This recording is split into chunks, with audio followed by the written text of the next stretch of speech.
¿Quién se inspira para que te llames paraguayo? ¿La señora Colomés o el coronel Cubas? La señora Colomés, hija de catalanes.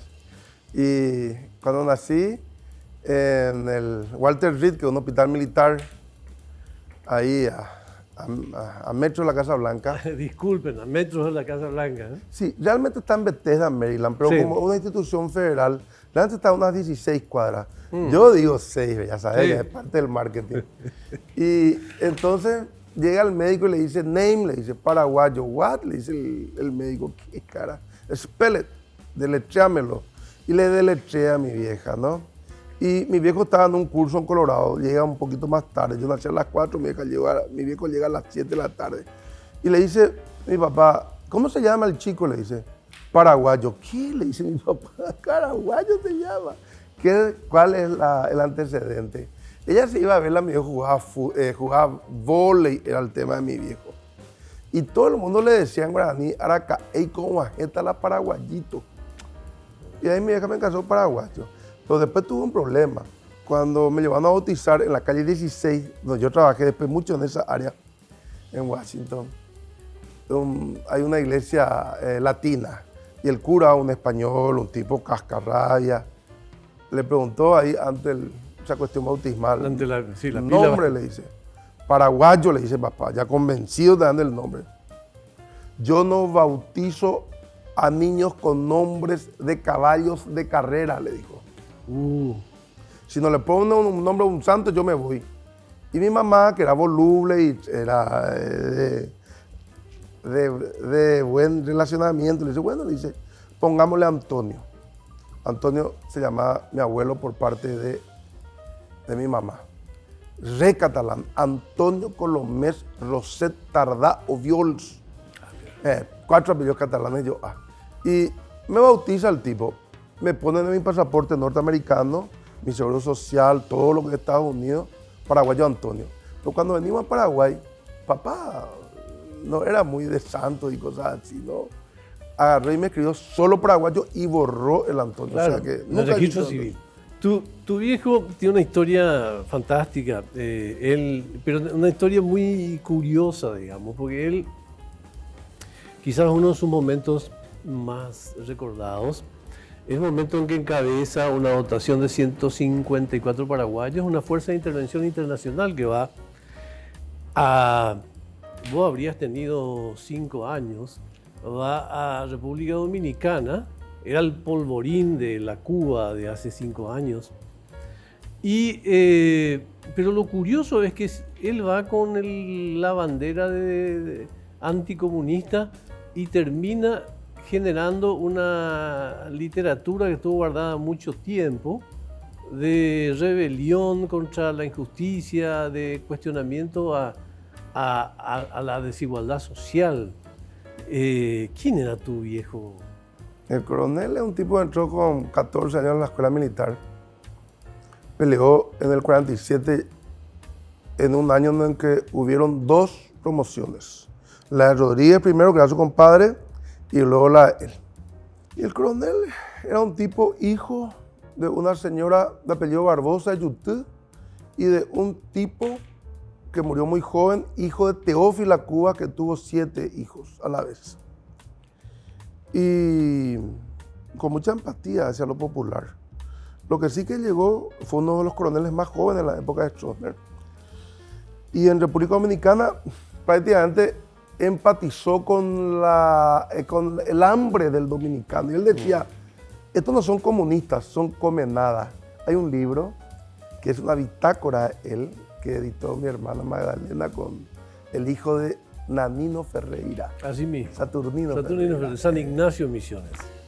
Sí. Saturnino Ferreira. Y ahí él cuenta, y eso le costó también a posteriori, ya por parte de la cúpula de la tiranía, resquemores, hasta que 12 años terminó entre el confinamiento, el exilio, preso, etc.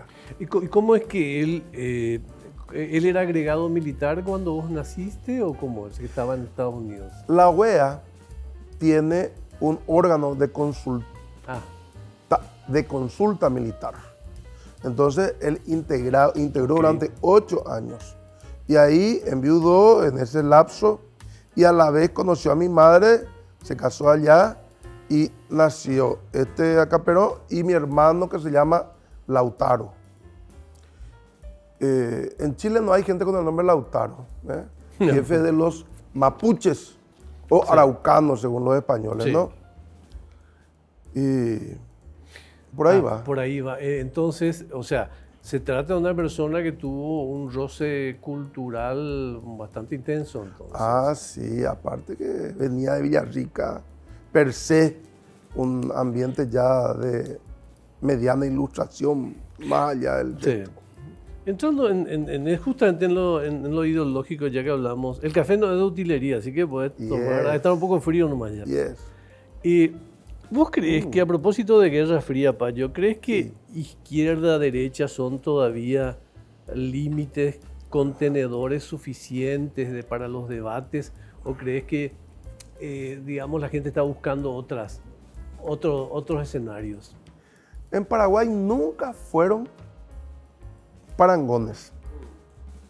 Siete notado feudal. No hemos hecho la Revolución Francesa.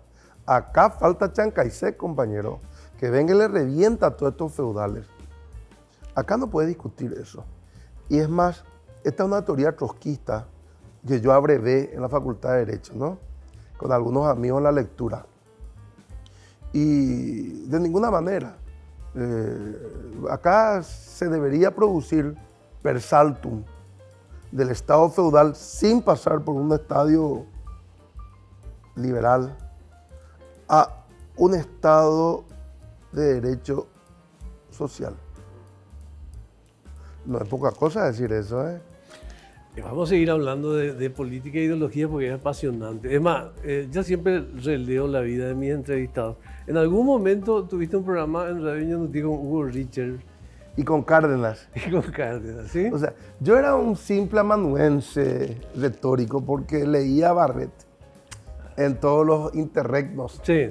Y Richard era ya de esa época del Mopoco, venía de Pacaraí, etcétera, etcétera. Y yo andaba allí a full. Y luego Vicente Cárdenas también. Sí, claro. Y me encantaba, yo tenía 16 años. Las gallinas de Barret es una teorización del socialismo. Claro, de la propiedad privada. La propiedad privada, Resulta sí. ser que tu gallina cruza al vecino, tiene huevo y empieza la pelea por el huevo. Sí, así mismo. Vamos a hablar un poquito de la competencia actual y después volvemos con tus propuestas y todo lo demás. ¿Por qué crees que entre Santi Peña y Paraguayo Cubas la gente debería optar por Payo? ¿Y por qué no? Si yo a vos te preguntara, y vos sos un hombre con un pasado, no quiero decir revolucionario, que es lo que a mí me gusta decir, pero altamente reformista, ¿vos a quién le votarías? Augusto Santos. No hace falta que me des la respuesta, pero yo me imagino. ¿Qué es lo que hoy tenemos? Un establishment, un status quo, un Estado que mantiene, y eso está muy bien, y yo no pretendo cambiar eso, una estabilidad en términos generales, pero eficiencia es lo que buscamos. ¿Qué puede cambiar con el candidato de una cúpula colorada y con el candidato de una cúpula liberal? Ustedes saben lo que va a ocurrir si uno de esos gana. Conmigo no saben. Nos vamos al mazo o nos vamos a la gloria, pero no nos vamos a aburrir. Me sacaste la siguiente pregunta, que era preguntarte ¿por qué crees que entre Efraín Alegre y Paraguayo Cubas la gente debería optar por Payo? Y porque hay gente que ya está. O sea que la otra vez vi un video, y así, a fuerza de ser sincero, yo no lo conozco a Bachi Núñez, por ejemplo, ¿verdad? Pero me mató su razonamiento, porque sale en una primera parte un videito que corre por WhatsApp, dice Efraín, dice, porque vamos a acabar la buena vida de los funcionarios públicos, no sé qué tal. Ok. Y después, a renglón seguido, sale él hablando con Vargas Peña, el Bachi. Y le dice Bachi a Vargas Peña, le dice vamos a acabar con los privilegios, dice Efraín. Y después él dice, el funcionario público más privilegiado es Efraín Alegre, dice este tipo, ¿verdad? Y sale el otro perdido en lontananza y le dice, ¿por qué? Le dice, como, y Y le dice, fue diputado, fue senador, fue ministro, tiene combustible, toda su vida tuvo guardia, o no. Y el otro le dice, no sé qué decirte. Knockout. Son la misma cosa. El Santi viene del directorio del Banco Central nombrado por Federico Franco, compañero. La alternancia liberal de este país nos demostró Federico Franco. En el lapso de tiempo nos ayudó con 500 millones de dólares, que si vos haces un reflejo o una perspectiva, es mucho más de que lo que nos endeudó Santi con Horacio, 7.000 millones de dólares, compañero. Y este duplicó. Estamos llegando a 18.000, un poquito más. Euclides Acevedo, ¿tienes alguna opinión sobre Euclides? Sí. O sea, y el mismo razonamiento, ¿por qué te tendrían que votar a vos y no a Euclides? Euclides pues dice que cuando yo digo que él es un sofista, yo le estoy halagando. No. Yo digo que él hace sofismas. Sofisma es una cosa diferente al sofista. Sofisma es cuando yo te convenzo que es negro. Tiene una gran retórica. Y yo le circunscribo a Euclides en una sola frase en campaña cuando era presidente del Encuentro Nacional. Tuishaya ye picata, pero getaya picata. Ese es Euclides Acevedo. Terminó. Atenemos, embajador de Guasmosi en España y Marruecos. Ministro de González Maki. El gobierno más... Hasta ahí te digo, ¿no? Ministro de Marito del Interior se robó 30 palos verdes con el tema de la vacuna. Y después canciller nos puso de 4 ante Brasil en el temario preliminar, que es la base de la negociación con relación a la revisión del anexo 6 de Itaipú con Brasil. Temazo Itaipú, vamos a hablar. ¿Quién sos ideológicamente, Payo? Yo románticamente soy un anarquista. Le escuché la otra vez decía Trato Apuá en un programa con Luis Varela, dice, él es anarquista socialista, él es un socialista. Bakunin era enemigo de Marx, nada que ver, pero soy romántico. Ahora, ideológicamente soy ecléctico. Hoy, mis circunstancias, mi tiempo, si tengo que planificar cosas del Estado, se va a hacer. Petropar, Payemí, van a entrar y van a intervenir en la regulación de cosas. Inclusive la carne de los 100.000 animales secuestrados por Cenavico de múltiples delincuentes, ¿dónde está? Vamos a reducir el precio de la carne para la gente que no accede a un salario mínimo. Ideológicamente, soy nacionalista y republicano, pero república democrática es mi norte. No una democracia republicana como esta cagada que vivimos hoy.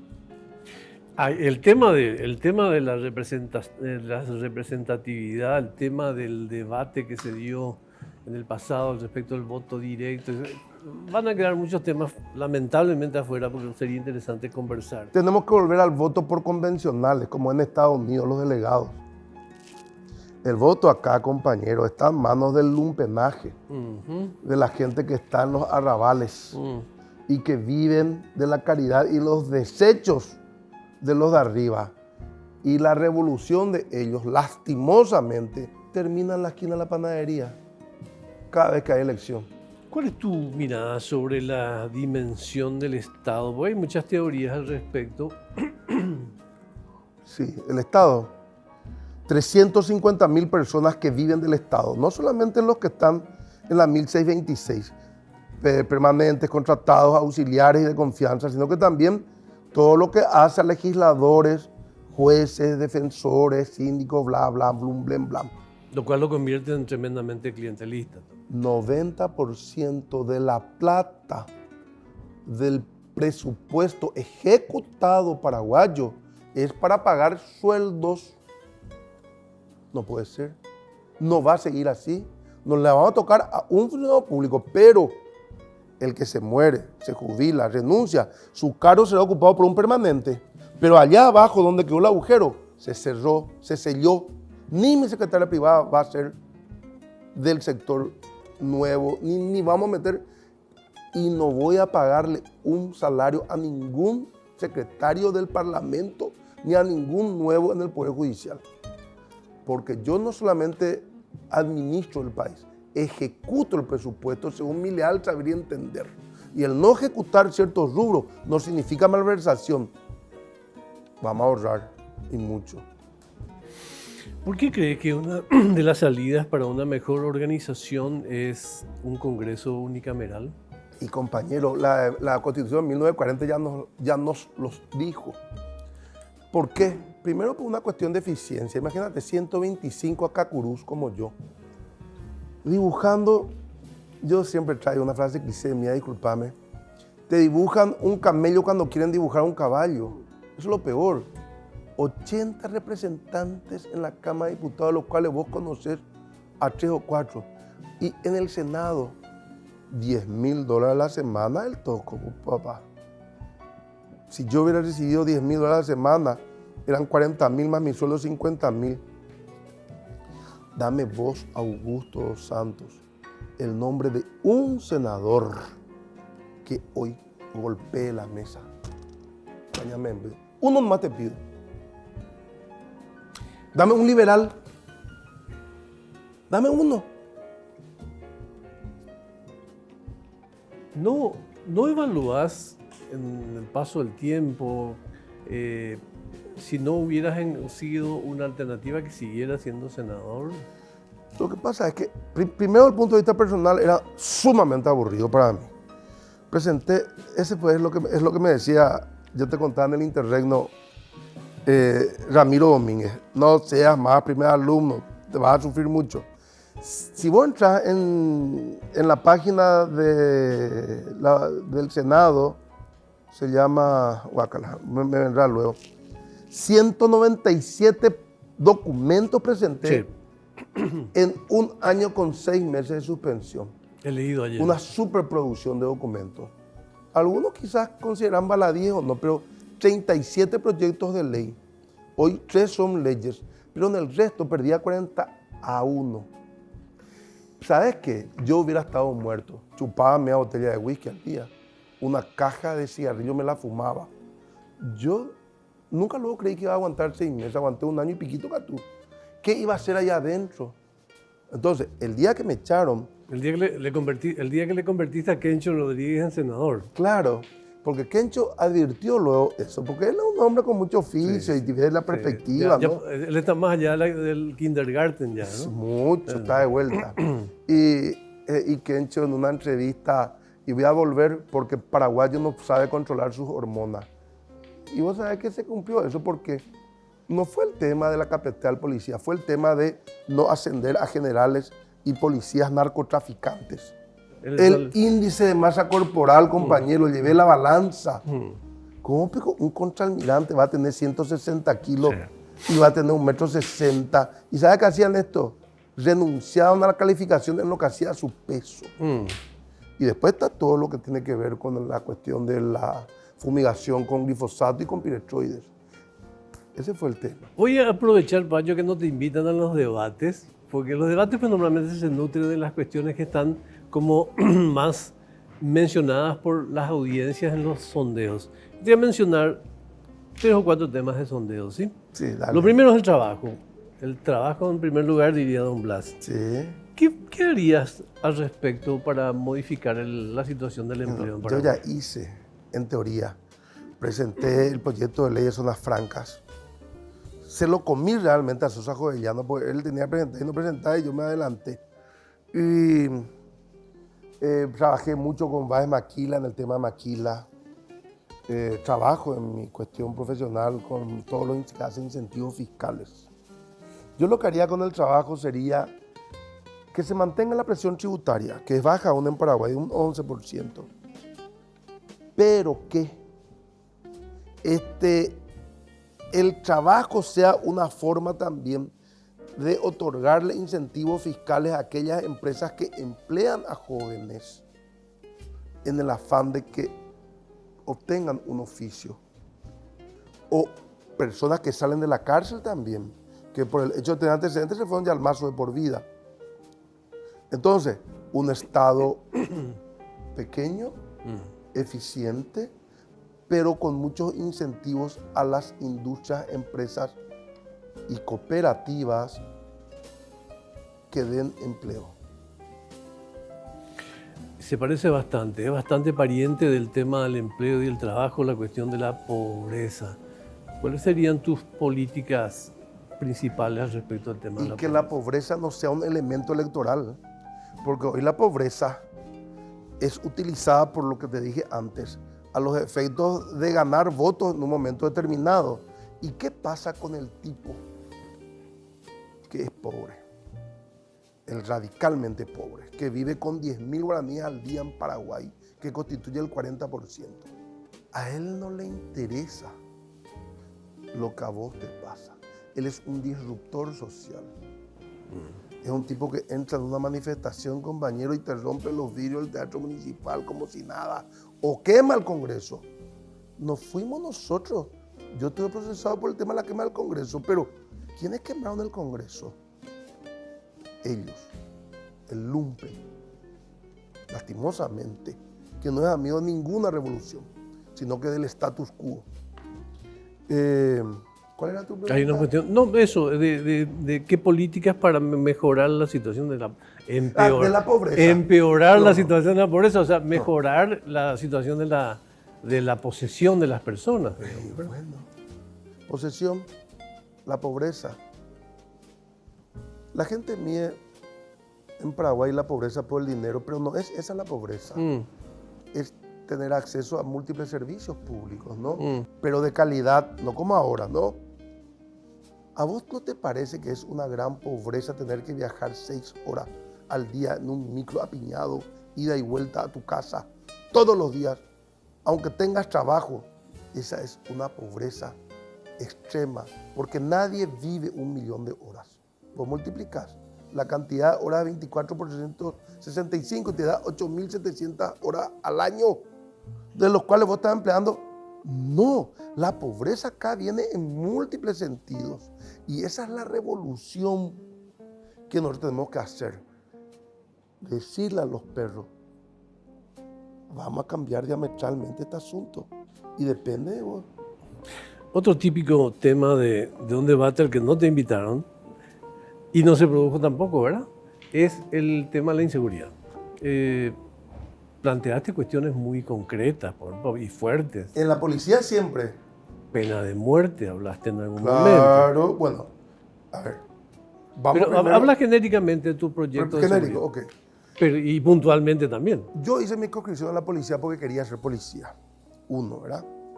2, siempre trabajé al lado de la policía. Inclusive cuando fui diputado, con el comisario Contreras Cubas y el comisario Espínola, que vive, que hoy es docente en el colegio de policía, equiparamos el sueldo de policías y militares y el UBA, que es una unidad de alimentación. Cuando eso era comandante Saprissa, un señor muy interesante. Y luego siempre me cupo, ya como senador, bregar a favor de la policía en todo lo que hace. Te doy un ejemplo, la exposición al peligro. Vos sabés que los tipos que están en la calle, anoche estaba hablando con uno de ellos ahí en el centro. ¿Cuánto es tu exposición al peligro? Le dije yo, 500.000 guaraníes, un poco más, un poco menos. Justo yo había pasado frente a la comandancia de la policía y vi un Patrol o no sé, un Land Cruiser del año. Y le dije, ¿ese vehículo negro de quién es? Del comandante. ¿Sabes cuánto recibe el comandante por exposición al peligro? 3,5 millones de guaraníes. ¿Qué peligro, pico? Él corre. Hemorroide, el único peligro que corre. Y después anda en un vehículo blindado. La vida de él, pico, vale más que la vida del ser humano que está en una esquina del centro. No. Y de las veces que yo busqué que ese asunto sea no equitativo, porque acá no es equitativo, es la inversa, que sea igualitario, bien distribuido. ¿Quiénes se opusieron siempre? Trato a la cabeza, la comisión de presupuesto, todos los colorados, porque te tienen que crear la sensación de necesidad, que también tiene que ver con el tema de la pobreza.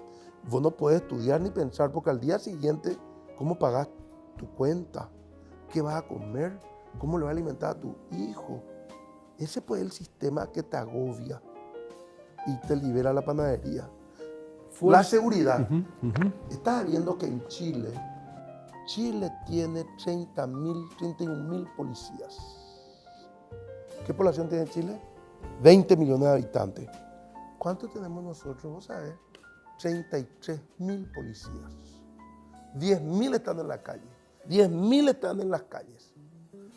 20.000 cocoeceros le cuidan de las espaldas a los estancieros, a los políticos, hacen guardia en la financiera, en los bancos y a otra cosa mariposa, y te crean la sensación de inseguridad por parte de los comisarios generales, que a la vez te ofrecen servicios privados de seguridad. Y el pobre le roba al pobre. De Catuño.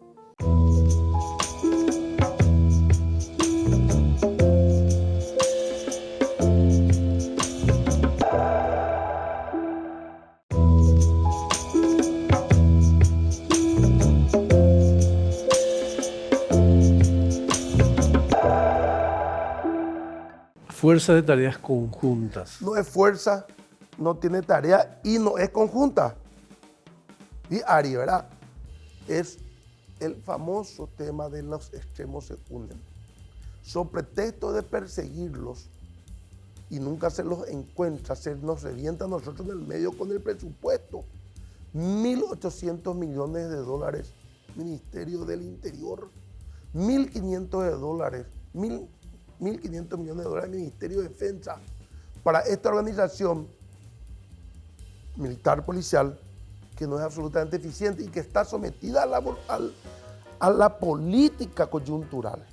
¿Cuántas veces han denunciado policías y militares que han visto venir en el río a la gente del EPP y antes de dispararlo, ellos tienen orden de pasarla al superior, el superior se comunica con el ministerio y el ministro del Interior le dice, Anire Pocoti Umía, porque si los revientan, terminan los juguetes de los créditos, compañeros. Entonces, ¿cómo vamos a eliminar eso? Es otro tema que después podemos hablar. Hablaste de pena de muerte como alternativa. Bueno, nosotros tuvimos pena de muerte en Paraguay con el Código Penal anterior.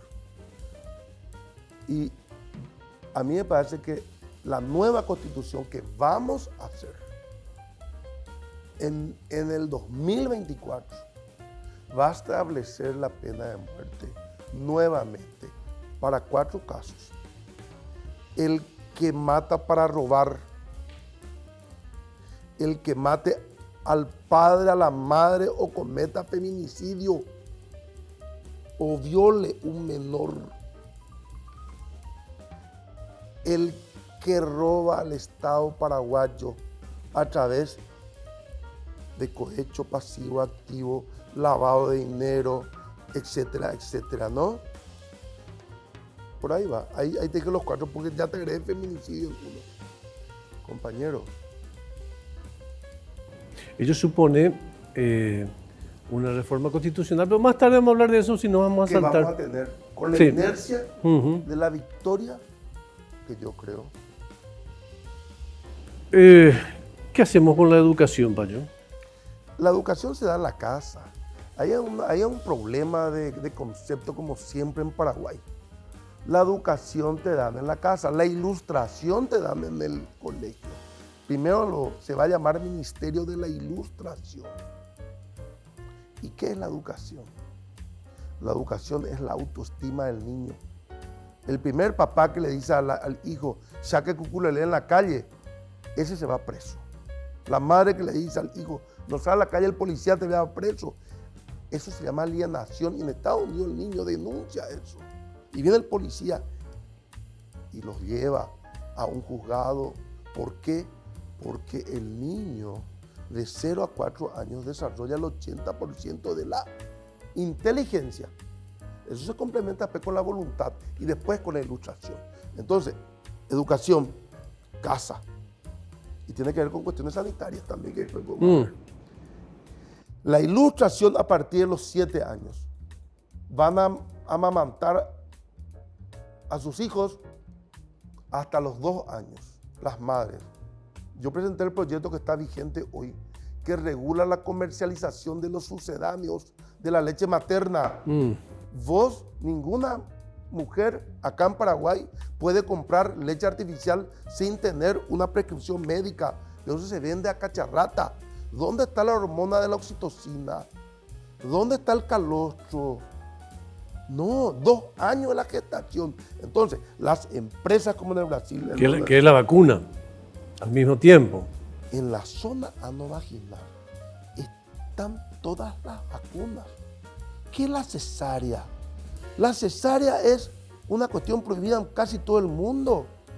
Se va preso el médico, pierde su licencia. Solamente cesárea cuando la mujer va a morir o el niño, pero ahí nace de forma séptica. Vos haces cesárea un viernes, 20 personas, no. Parto natural, compañero. O si no, el niño nace con una serie de problemas de mucha índole inmunológicas. Payo, o sea que se me pasó preguntarte algo antes cuando hablábamos de seguridad. No es una agenda paraguaya, lo aclaro. Es una agenda en los Estados Unidos muy fuerte, pero ¿cómo observás vos ese debate al respecto de la posesión de armas, la tenencia de armas? Yo estoy de acuerdo con que el ciudadano tenga armas y que pase, por supuesto, por un examen psicológico, Ahora, por supuesto, que tiene antecedentes, no puede. Claro. Indudablemente, ¿no? ¿Qué? Ahora, el tipo que mata a otro que está en la casa o en el patio es inocente.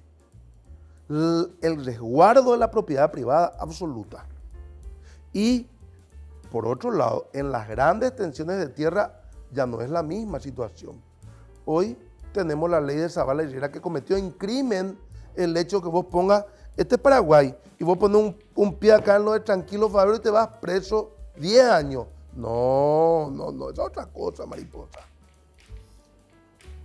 ¿Qué harías con las relaciones internacionales, particularmente en este debate China continental, Taiwán?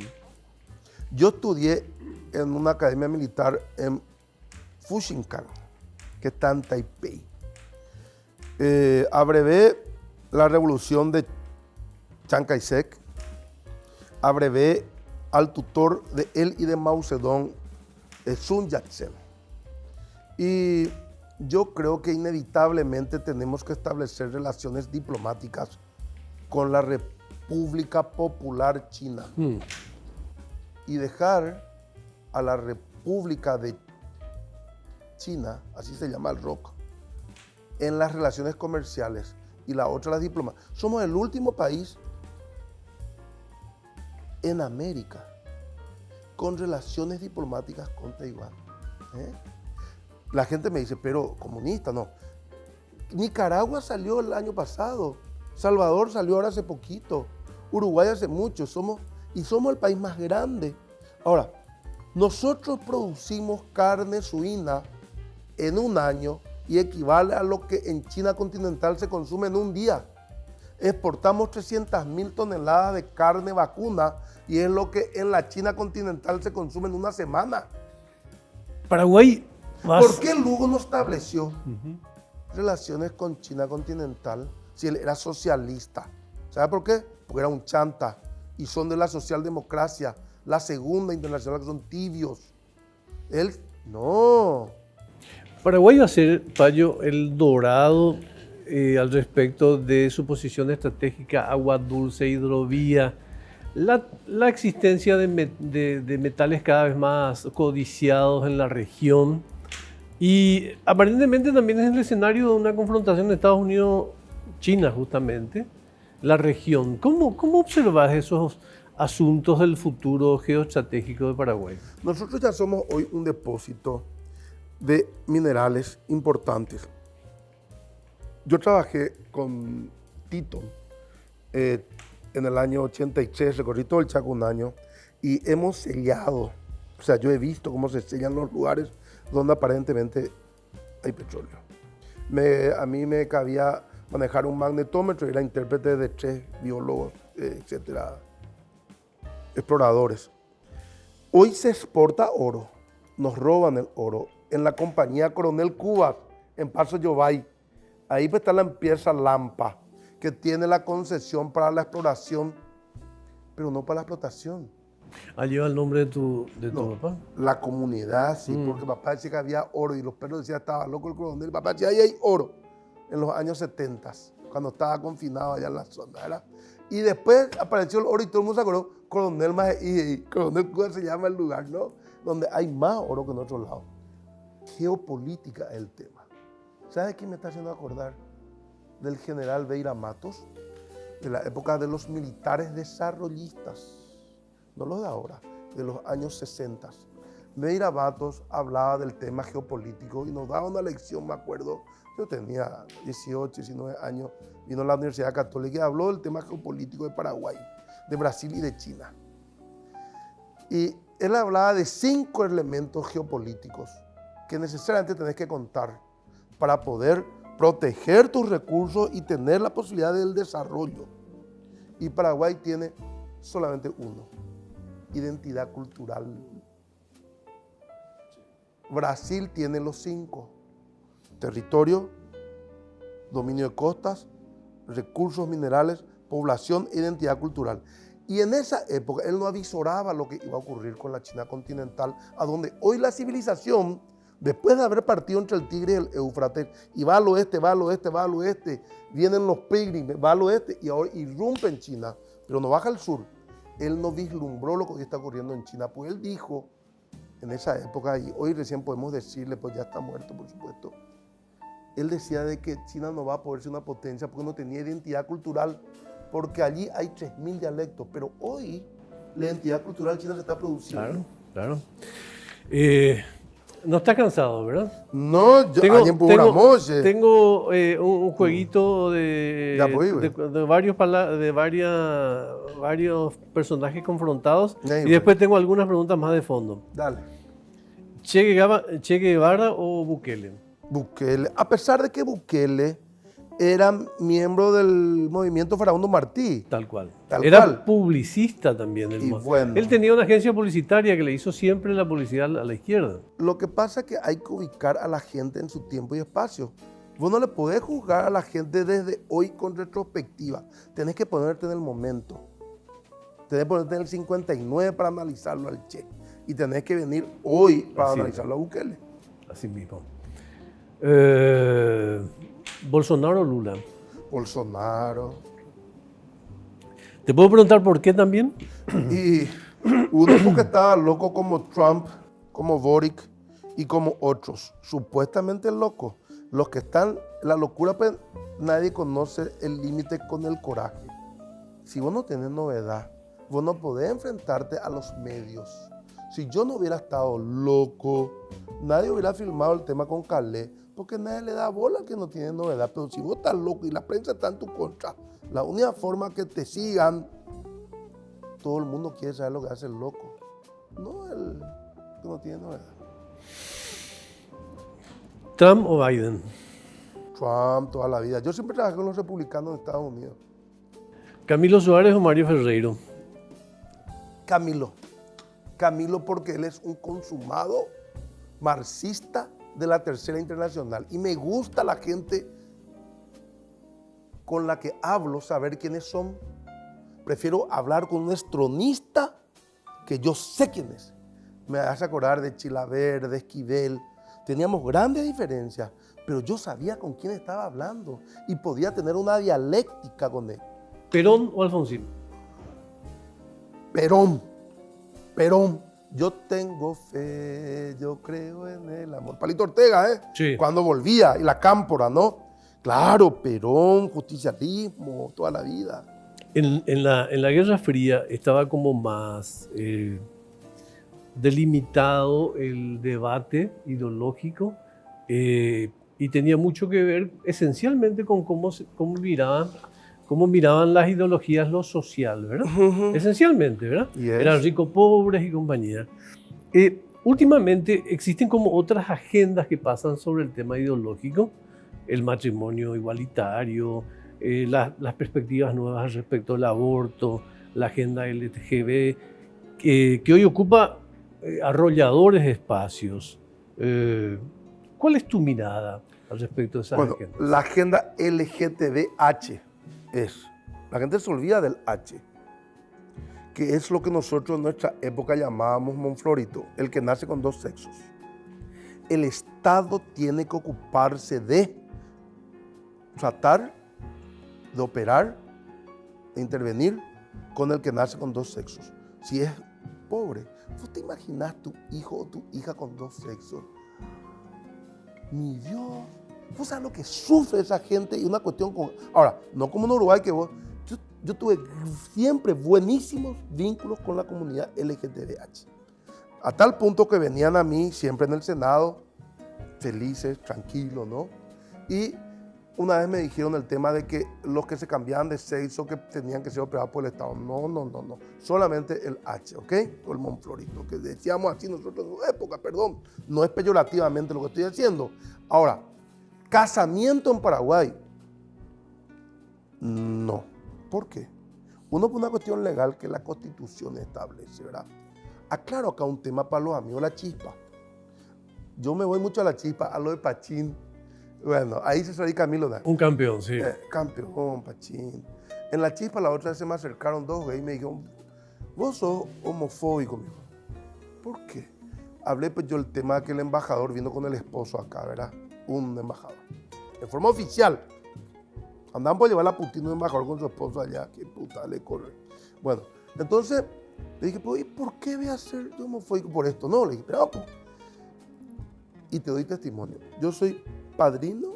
Claro que en Estados Unidos hay 5 padrinos por cada... De un sobrino mío que se casó con su novia en Miami. Soy testigo de una sobrina mía que se casó con su novia. No hay problema. Ahora, casamiento no vamos a poder hacer, pero sí lo que vamos a hacer es modificar el Código Civil en la parte sucesoria. Porque ¿dónde está el problema de todo esto? Tiene un matiz económico. Si yo soy tu pareja, nosotros convivimos 30 años, construimos una casa, compramos vehículos, tenemos animalcitos, y vos te me morís, ¿dónde se va todo eso? Se le va, si vos no tenés hijos, a tus padres, a tu hermano, y yo me quedo en bola. Tremenda injusticia, ¿no? Y si vos haces un testamento en Paraguay hoy a mi favor, vos no me puedes dejar todo, apenas me dejas el 20% de todo. Entonces, tenemos que reformar eso de tal forma que sin mayor burocracia, una pareja gay haga una sociedad especial a los efectos de que el día de mañana tu pareja, la mitad sea de él, y si eventualmente tuvieras hijos previos o a posteriori o durante, que puede ocurrir, ¿verdad? También el otro ingrese en esa porción como un hijo más, como es hoy. Pacho, es muy curioso porque desde antípodas, tanto Trump como Chávez cuestionaron casi lo mismo, el hecho de que los medios de comunicación se transformaron prácticamente en la nueva oposición en el mundo, digamos, ¿verdad? La oposición o son actores políticos directos, casi reemplazando partidos políticos en América Latina en algunos casos. ¿Cuál es tu mirada respecto a los medios? En el caso de Paraguay, están totalmente corroídos por el dinero. Hay excepciones. Y acá la oposición está en las redes, porque las redes trasuntan la bronca paraguaya. Lo que ustedes dicen no empatiza con lo que piensa la población. Lo que ustedes dicen es lo que piensa Cerneco, lo que piensa la Asociación Rural del Paraguay y la UIP. Entonces son partes del sistema. No digo, estoy estereotipando. Excelente, excelente. Entonces, la prensa hoy es enemiga de la población. Totalmente, con ciertos resabios favorables. Escribí yo hace poco un artículo que decía que el presidente de Paraguay del 2028 va a ser un influencer y el presidente del Paraguay del 2023 va a tener que ser un influencer. Porque evidentemente son las redes sociales donde hoy en día se galvanizan los procesos sociales, los procesos de comunicación social, ¿no? Trump, para acceder, fue un influencer, ¿no? Obama ya. Bolsonaro fue un influencer porque la prensa estaba en contra de él. Brasil, que está acá a 300 kilómetros, pues es otro planeta. Nosotros estamos, compañeros, por ósmosis, ya en esa era, en ese giro, en esa órbita. ¿Quién te dice que el presidente este año no va a ser un influencer ya, a priori? ¿Cómo va a ser tu eventual gabinete, Payón? Voy a nombrar a los 11 ministros. Yo. Porque la Constitución me da esa atribución que es excluyente. Ahora, los viceministros van a ser de la casa y me van a concursar todos allí a partir de aquellos con una antigüedad mayor a 5 años para acceder por concurso no solo de méritos, de oposición, para ser viceministros. Justamente tuve una charla antes de ayer con los jubilados de la Caja de la Ande y les comentaba yo de mi idea. El presidente de la República tiene 160 cargos directos de indicación por decreto.